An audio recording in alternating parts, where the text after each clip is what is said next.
Hey, are you guys ready? Rate of change. Did I have you fill this in? No. No. Rate of change. We have to write in one word. It says measures how much a quantity changes on average relative to the change in another quantity. When this concept is applied to points on a coordinate plane, it is called slope. Now, I'm going to give you a whole bunch of formulas for slope. Oh, I know them all. You know them all. Do you even know this first one? Wait for it. Wait for it. I think this word means what? Oh. Oh, I knew that one. Now, you don't have to write this one down, but understand what value is on top. Yeah, it's a change in your y coordinates divided by a change in your x coordinates. You guys normally know slope as something over something. Rise over run. Very good. So I have rise over run. Should you know this one? Yeah. Okay, rise meaning we have to stand up before we can run. Now, this formula you probably have seen before. Is that true? Yeah, we have. Okay, so do I expect you to have this one memorized? Yeah. Yes. I totally remember last year. I hope so. Okay, so I have y1 minus y2 over x1 minus x2. But I'm also going to show you this one and talk about them because some of you guys didn't get to see this last year. Oh, what is that? Oh, yeah. What's going on? This is I remember this. Okay, I want you to look right here. Can I switch the order of both of them? No, because they're not like. Can I switch the order of both? Yeah. Yeah, but if I have the y2 first on the top, what has to be first on the bottom? The x2. If I have the y1 first, what has to be first?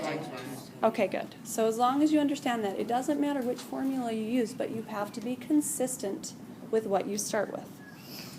All right, here we go. We're going to actually skip this page. Is that okay? It's okay. If you want to fill it in later, feel free to. Okay? I've given you 4 different types of slopes for linear equations. And again, you're going to write in what you feel is necessary. On this first one, you have that graph, don't you? Some of you guys watched a video last year with Miss Nay. Do you guys remember what kind of slope this is? Yeah, I was like some dude that's like. Yeah, slope dude. Puff, Oh, puff, some dude. Guy. positive. If you didn't have Miss Nay and you had me, sorry, we didn't watch that video. Or if you had Fitz, he didn't watch it either. So right here, now I don't know what you guys want to write down right here, but I have a positive slope. That means if I find m, it has to be bigger than 0, and I have rises there. But we can use a better term than rises because you guys learned this in your last one. Increases, excellent. So instead of writing rises there, I'd prefer that you guys write increases. What does any greater than 0 mean? That means m has to be positive. All numbers that are bigger than 0 are positive. All right, so on to our next one. You guys see that one? Negative. What does that tell you about your slope? It's negative. If it's negative, then m has to be less than 0. And I have falls instead of falls. Decreases. Very good. Decreases. So write decreases instead of falls. And that terminology will relate to what we just did. I can't remember the middle one. There. Jonas, are you writing these down? Yes. Oh, man. You weren't. I just recorded that. That's going to be on YouTube, Jonas. Do you have YouTube? I do. Oh, Are you going to put them on YouTube? Yes. Are you going to give us the link? I'll give you the link on my webpage. I want to go watch it because I was like. So right dude, here. it's like, ooh. What kind of slope do we have here? Uh, This is Shrek. 0. Fun. Do you remember that from Slope Dude? No, I don't remember. no. So we have a 0 slope. Sounded like it was Our slope is 0. That's why I have m equals 0. And then I have right below that, do you guys see that y equals a number?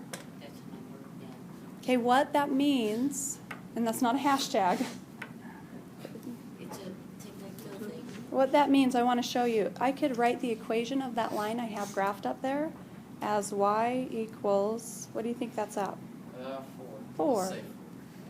If you get an equation that says y equals 4, then you should be able to see that you have a 0 slope. Okay? On our next one, what kind of slope are we going to have here? Undefined. The worst math swear word is what slope dude says.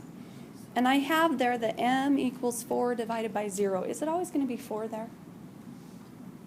No. No, it's going to be some number divided by 0. Can we divide by 0? No.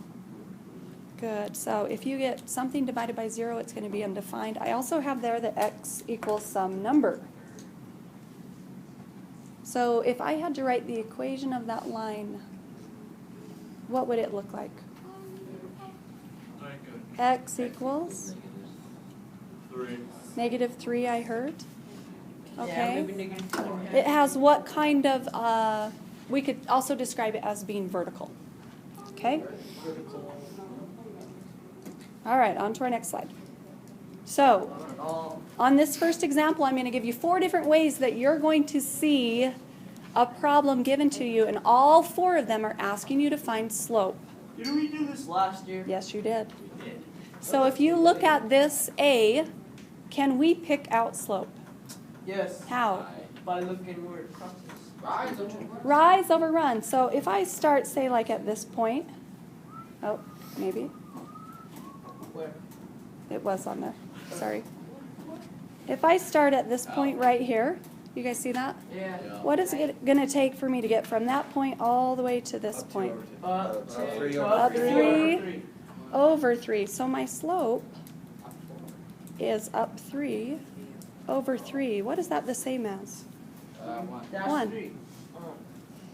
So some of you said up 2 over 2. Would that be correct? Yeah. Sure. What's 2 divided by 2? 1. Do I expect you to simplify? No. Yes, I do. Yeah. Okay, we go to the next one. I give you an ordered pairs. How do we find slope if I give you ordered pairs? Like just like the graph? I don't have a graph. I don't know. Up 3 over 4. Do we have a formula that we could use? Yeah. What's that formula? MX. Y equals MX. Or no, it's foil. Not FOIL. Hey. Oh, no, Foil that's solves it's this. slope form. No. Slope formula. Y1 minus Y2. Okay, y1 minus y2. So if you want to come and label the, whoa, sorry about that. If you want to label those like x1, y1, x2, y2, you can. Okay, I probably won't do that from here on out. I expect you to know that x is the first one, y is the second one. So if we're going to use Sean's formula, where he said y1 minus y2, who can fill that in for me? Go ahead, Stephen. What's your y1?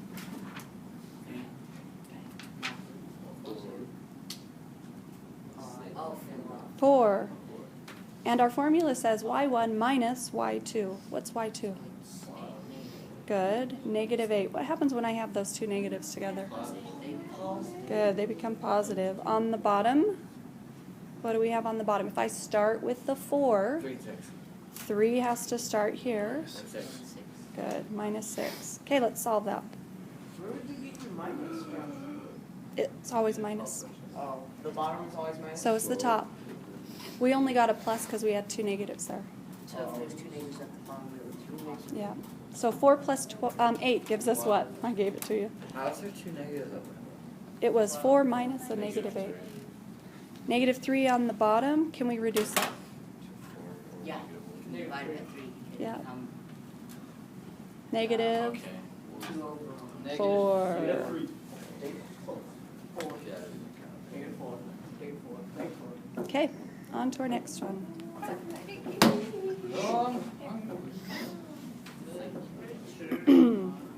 So another way that you're going to see this is I'll give you a table.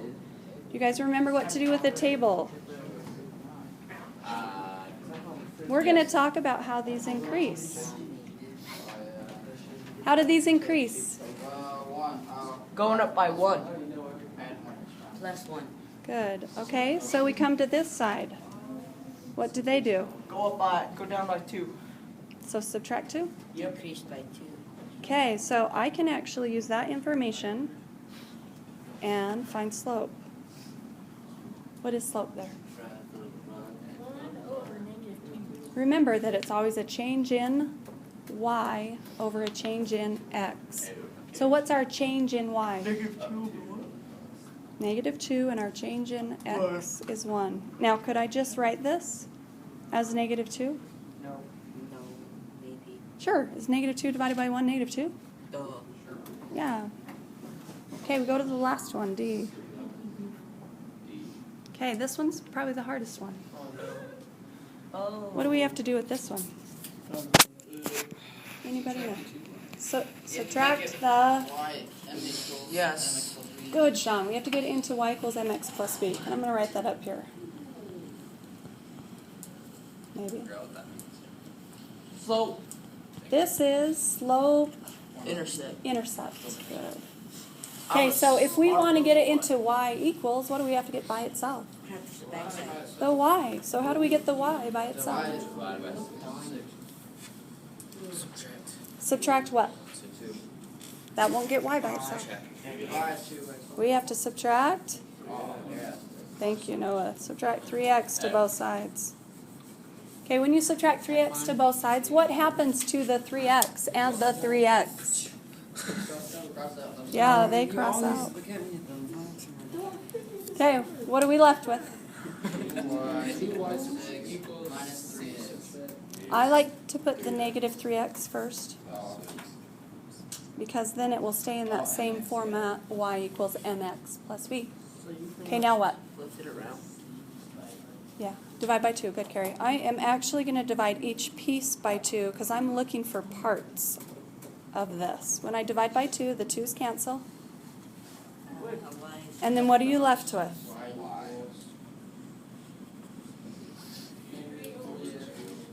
X plus. And from here, if it's already in this form, you'll have some of your equations that are already in this form. You can just pick out slope. What is slope? Negative 3 over 2. Yes, negative 3 over 2. Do we include the x? No. Okay, good. Where did the over 2 from? We divided by 2 right here. Either. Okay? All right, on to the back side. If you already get it, where do you You mean slope intercept? Yeah. Then you don't have any work to do. You could just pick out the slope.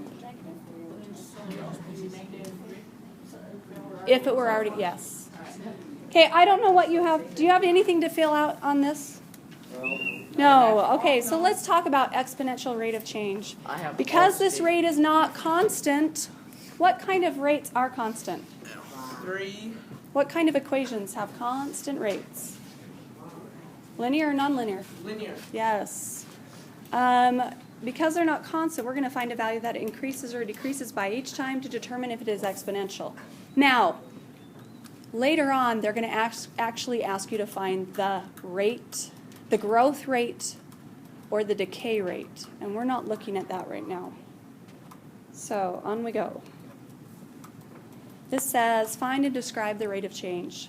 As we look at this, you guys need to be able to determine if it's linear or not. Can you look at that and determine if it's linear? It's not linear. How do you know? Because it's not constant. What's not constant? The 25, 5, 1. Good. So we know right here we're going plus 1, right? What's going on over here? It's Subtract going- 20. Subtract 20, four. subtract. Okay, so if it's not constant, we got to think of something else. Exponential. Yeah, it is exponential. So what does exponential do? Divide or multiply. So is it multiplying or dividing by something? Divided by 5. Dividing by 5 each time. Do you guys see that? Okay, so how do I describe that rate of change then? This is what I'm going to show you. For every y value, it divides by what? For every x value.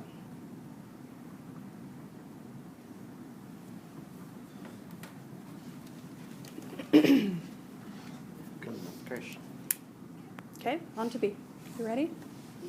Can we So look on at this? Every one, it's divided by 5. Yeah, every y value. For every x value, it'll divide by 5 on the y value. Okay, on the second one, can you see that it is not linear? Yes, you can see it's not linear. We can see it's exponential. So what we're going to do is we're going to pick some points on your graph. Can you guys see these points on your graph? Yeah. Yeah, where are they located? I'm going to make a table of values. Where are they located at? I can't read one. Over 0, Up, up 1, then what? Over 1, up 2. Yours is pretty small on your paper, Over isn't 3, it? Over 2, up 3. Over 2, up, 3. I don't think it's up 3. Up 4. 4. Okay, that's probably enough for us to look. What's happening for all of our x values? It's adding 1, good. What's happening for our y values? When you say going up by 2, what are you talking about? Are you adding 2 or? Good, multiplying by 2. So how am I going to write and describe my rate? Constant. I'm going to let you guys write this because I'm not going to fill it in. How It's would we linear. describe it? It's not linear. Subtract by. Is it a line? And you add by. Non-linear, non-linear just curves. So you're straight. subtracting. What are we doing each time? Right here, guys. Multiplying by 2. So how am I going to describe my rate? Who can describe it for me? It's constant. For every For y value, it divides by, no, it adds. Multiplies by. Well, it Whew, times raise your or hands if you divide. know what's going on here. Go ahead, Stephen. You times or divide by 5. Are we dividing by 5 here? No. We're multiplying by what? 2. So you should write, I'm not going to write it. You guys are on your own right here. For every y value, it Times. multiplies by 2 for every x value. You could even skip that first 4. You could say every y value divides or multiplies by 2 for every x value.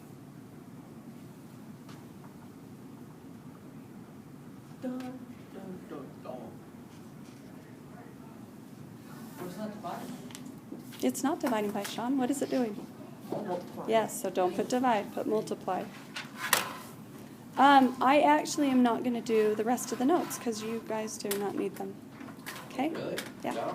So we are done. Doodle on that? We have like Yeah, can we doodle on them?